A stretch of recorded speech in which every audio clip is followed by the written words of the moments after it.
hay veces que ponemos una cláusula de 10 millones o 12 o 8 y son cláusulas que difícilmente te lo van a pagar en España con la crisis que hay aquí. ¿Y qué te sirve poner una cláusula de 25 millones? Sabes que no te va a pagar nunca. Pero no te creas que va a ser por aquí. Los clubes están como están. Los clubes, como no se les arregle el tema de las televisiones, habrá clubes que lo pasarán mal, pero infinitamente mal. ¿Qué es vender bien? ¿Qué precio considerarías tú que es un precio bueno de venta para un jugador técnico? Estamos hablando que 8 millones de euros, que parece que no sean nada, pero son 1.300 millones de las antiguas, ¿no? Y a partir de aquí, pero claro, tampoco es el problema, porque ofertas encima de la mesa, que es antiprior, que no hay ninguna. ¿Las preguntas?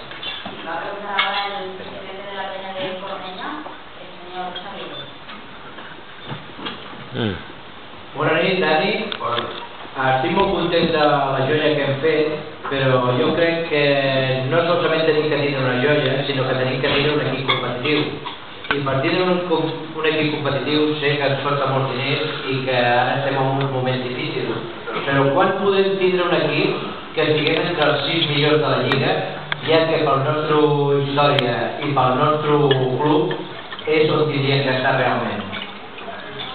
Quan ho direm? Jo crec que avui tenim un equip competitiu. És un equip que estem a 11 i pel pressupost nostre, però sempre li dic al míster, si tenim una lliga pel pressupost, a la primera que tindrem el 8 i el 12, ja sé que no veuràs això, però és així. Quan tindrem un equip competitiu, jo crec que ja el tenim, perquè qui diu que l'Espanyol la temporada entrant no fa una campanya d'aquells cap de lateral, possiblement, no ho sé, però pensa que en aquesta lliga jo crec que només hi ha 2 equips que no poden anar mai a segona, perquè si fem un anàlisi del tercer hay otro que tampoco puede bajar. tots poden anar a segona, tots, El Bilbao no. I llavors entre presidents, què es parla sempre?